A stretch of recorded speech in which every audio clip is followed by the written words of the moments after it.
Olá, queridos, a graça e a paz do Senhor Jesus, a você, sua casa, sua família. Estamos aqui de volta com o nosso programa Ouvir pela Palavra e eu quero agradecer você que nos acompanha pela rádio, você que nos acompanha aqui pelo canal do YouTube. Já peço que você vai aqui embaixo, clica aí para se inscrever, também coloque aí a notificação para você ser notificado cada novo vídeo que nós colocarmos aqui no canal. Comente também, é muito importante o seu comentário, o seu like. Vai fortalecer o nosso canal e o YouTube vai entender que o nosso canal ele tem uma certa relevância, tá bom? Nós também temos aí um grupo de WhatsApp onde nós colocamos as pessoas. Se você quiser participar, vai estar aqui na descrição desse vídeo no canal do YouTube o link para você clicar para ser colocado nesse grupo de WhatsApp, onde colocamos ali as pessoas, professores, alunos que falam da lição da Escola Bíblica Dominical da BTO.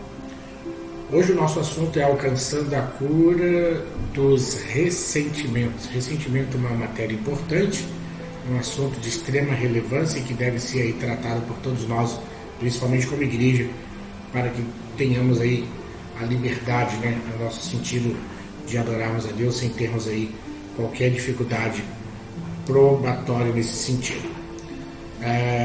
Também queremos lembrar aos irmãos aqui do canal do YouTube que nós temos aqui um curso para melhorar a performance das aulas da Escola Bíblica Dominical. Você que é professor, você que deseja ser professor, você que é superintendente de escola dominical, você que é pastor de alguma congregação que tem escola dominical, isso é muito importante, esse seminário.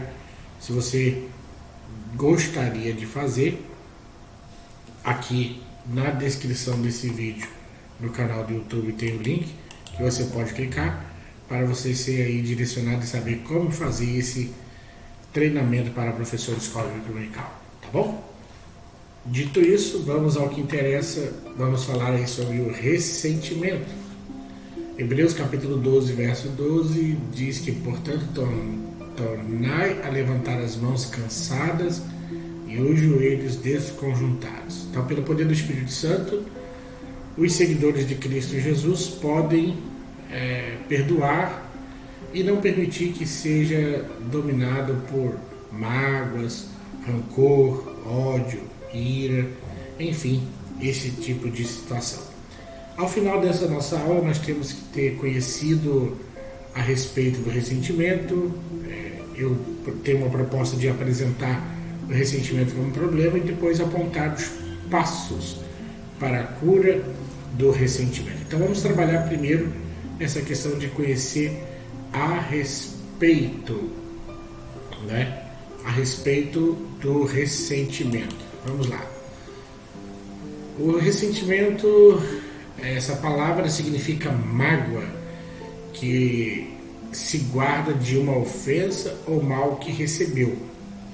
Então, normalmente esse sentimento encontra guarida em pessoas,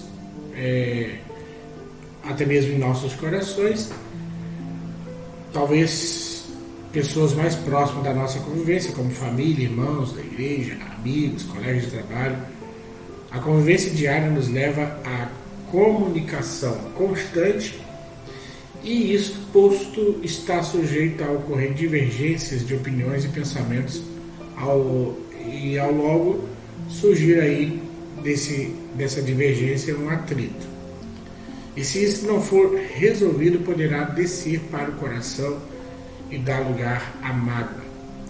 Então, falando nessa sequência de estudos sobre a restauração e manutenção do bem-estar humano na sua plenitude, também é de extrema importância nós trazermos esse tema do ressentimento, porque nós vamos aprender as suas causas, os resultados e os passos para nós superarmos esse problema.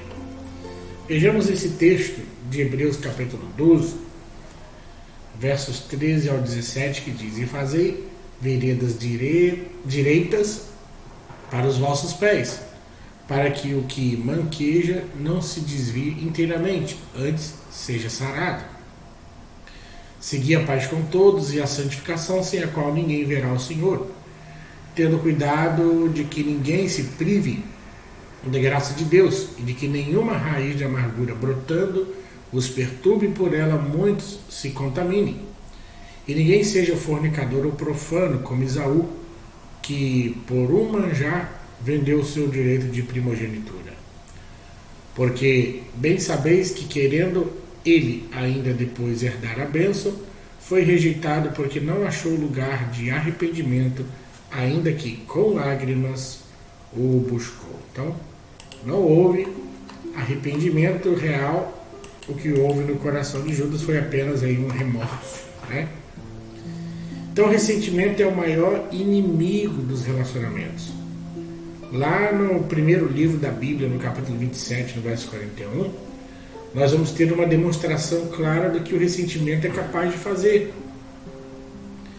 Esaú se sentiu injustiçado por aquilo que Jacó fez, quando recebeu a bênção da primogenitura que ele havia vendido, ele mesmo, né? Mesmo não tendo levado em conta aquilo que ele havia feito, ele fica com raiva do seu irmão. Então esse ressentimento de Esaú gerou nele o desejo de matar seu irmão. Jacó precisou fugir durante um longo período de tempo para ficar aí imune desse ódio do seu irmão. O relacionamento entre os dois irmãos foi abruptamente interrompido por conta desse sentimento. Então olha só como o ressentimento afeta diretamente as relações.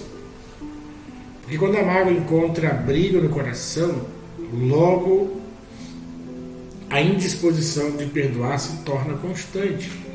Então a pessoa ressentida não admite nem sequer que fale da outra pessoa. Ela quer apagar da sua memória tudo aquilo que lembre aquela pessoa que o magoou, aquela pessoa que o feriu. E até mesmo dentro do seu coração é gerado um sentimento de vingança. Há pessoas que ficam anos sem falar umas com as outras, e isso dentro de um contexto familiar, de um contexto da igreja, movidas por esse sentimento pernicioso, sem admitir que estão ressentidas, deixando-se levar pela dureza do coração. Então, no coração do cristão não pode ter abrigo para esse ressentimento. O ressentimento causa sensação de vazio. Então esse sentimento leva a cegueira espiritual, porque muitos não abrem mão da razão. Quantos casamentos aí, né? Destruídos, relacionamentos de pais e filhos, amigos e irmãos, estão aí destruídos porque ficaram contaminados com esse mal. Com este sentimento abrigado no coração, a sensação será sempre de vazio e de frustração. Então é necessário atentar para a recomendação bíblica de Hebreus capítulo 12, verso 15, porque muitos são os que estão sendo privados da graça de Deus por viverem assim. Até mesmo as orações, né, são feitas com o desejo de vingança, com uma visão distorcida. Eles chegam a afirmar: eu coloquei a pessoa na mão de Deus, como se Deus fosse tomar partido na situação em que ele não aprova. Eu já cansei de ver pessoas dizendo isso: eu já entreguei o fulano na mão de Deus, né? Fulano está na mão do Senhor, enfim. Olha, cuidado, porque isso é oração de feiticeiro, alguém que está desejando mal para o outro. Então José enfrentou muitas adversidades entre seus irmãos. Praticamente o rejeitaram em vez de amá-lo e passaram a odiá-lo por causa dos seus sonhos. Então, é nesse mesmo, né, a gente vê assim que, mesmo tendo vivido longe da sua casa, do seu pai e seus irmãos, José nunca abrigou ressentimento em seu coração. Porque quando lá na frente Deus cumpre o propósito, José se torna governador do Egito e seus irmãos vão ao Egito comprar mantimento. Ao reconhecer seus irmãos, ele chora. Procura ter notícia de seu pai e de sua família. E mais à frente se dá a conhecer a eles. E reconhece que tudo, até mesmo aquele sofrimento mais profundo que seus irmãos lhe causaram, fazia parte de um plano de Deus. Vejamos agora, por exemplo, os aspectos do ressentimento. Ele pode ser manifesto ou oculto. Às vezes nós não admitimos, mas a palavra de Deus mostra que este sentimento faz parte das obras da carne. Em Gálatas 5, versos 19 e 21, o apóstolo Paulo diz que porque as obras da carne são manifestas, quais são? Prostituição, impureza, lascívia, idolatria, feitiçarias, inimizades, porfias, emulações, iras, pelejas, dissensões, heresias, invejas, homicídios, bebedices, glutonarias e coisas semelhantes a estas, acerca das quais vos declaro, como já antes vos disse, que os que cometem tais coisas não herdarão o reino de Deus. Então o cristão não foi chamado para viver estas obras. O cristão foi chamado para viver o que Deus quer para ele. Então, se existem vestígios dessas coisas dentro de nós, é necessário que haja em nós uma mudança profunda. Abacuque registrou as constantes ações que desencadeavam em injustiça, humilhação, abandono, falta de amor em Judá. Lá no capítulo 1, verso 2 está escrito: até quando, Senhor, clamarei e tu não me escutarás? Gritarei violência e não me salvarás? Então o profeta decide clamar ao Senhor e não ser levado pelo ódio de vingança diante daquele quadro que ele estava enfrentando. A resposta de Deus veio e ele pôde se alegrar, sabendo que a salvação vem do Senhor e que ele, o Senhor, derrama justiça sobre o seu povo. Agora, nós vamos falar um pouco acerca de segundo aspecto do nosso estudo, acerca do mal que o ressentimento traz. A problemática causada pelo ressentimento. Então, quando acontece conosco que somos feridos por pessoas, a reação normal é de ressentimento. Isso parece ser natural, normal. Portanto, será saudável se não perseverarmos nessa reação.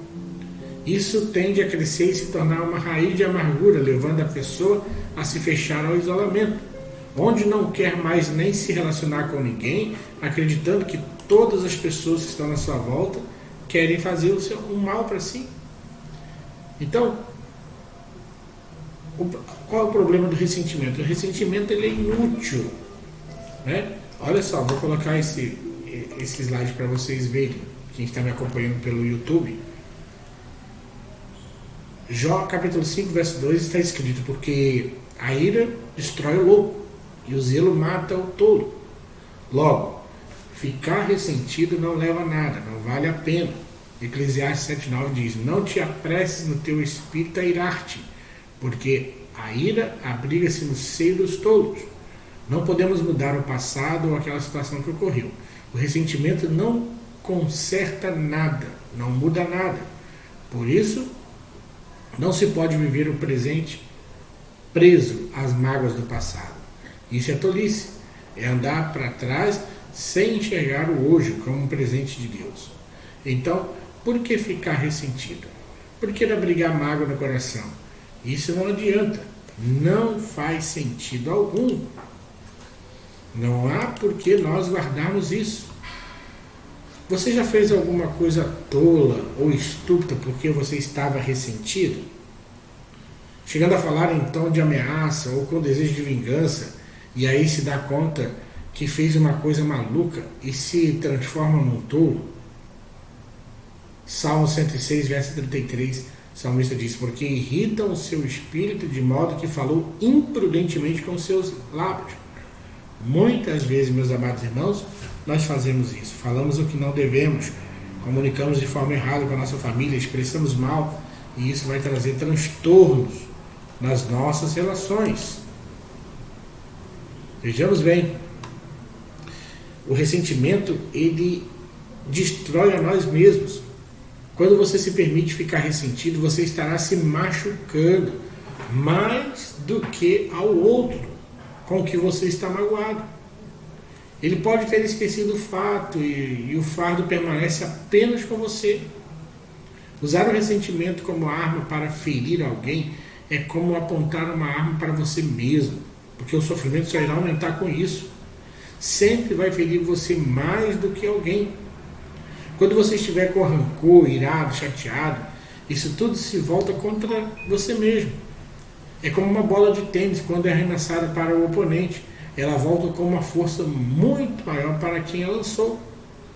Tenha em mente que as pessoas que foram instrumentos de ferida no seu passado não podem mais inferir na sua vida. É necessário seguir distante desse peso.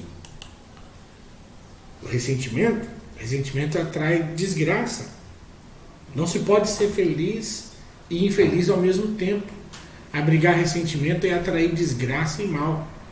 Muitos até têm uma condição de vida favorável, ou pode demonstrar que são felizes. No entanto, se há problemas no relacionamento e situações mal resolvidas pela mágoa, isso não lhe trará alegria.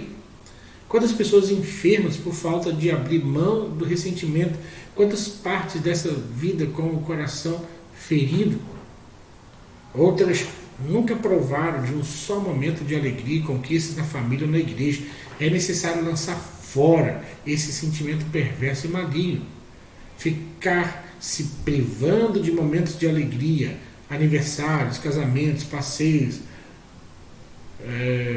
talvez pensando, né, se o fulano for, se o fulano estiver lá, eu não vou.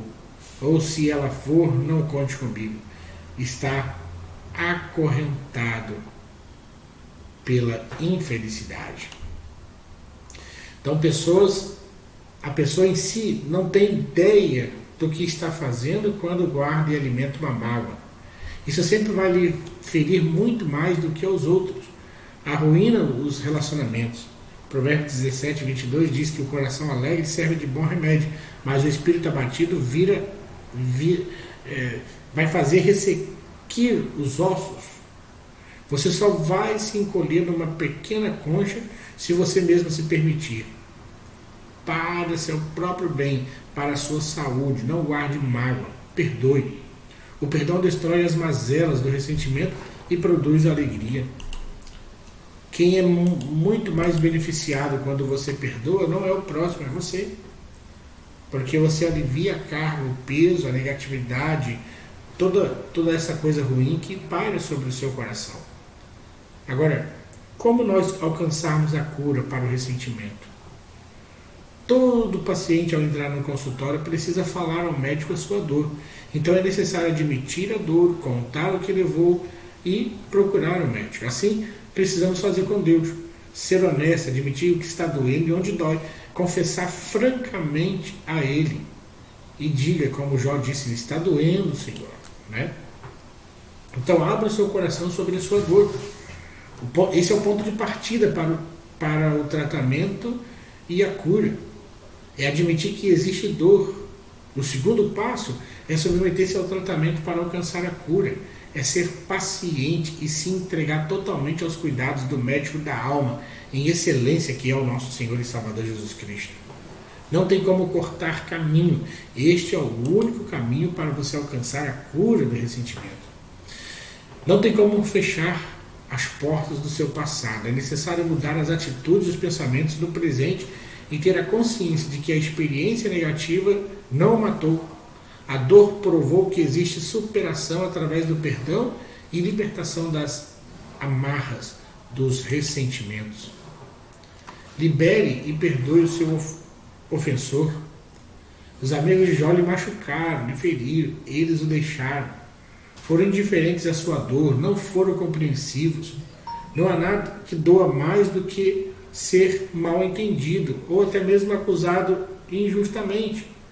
Jó era inocente. O que mais precisava naquele momento era da palavra de afeto, compreensão e apoio.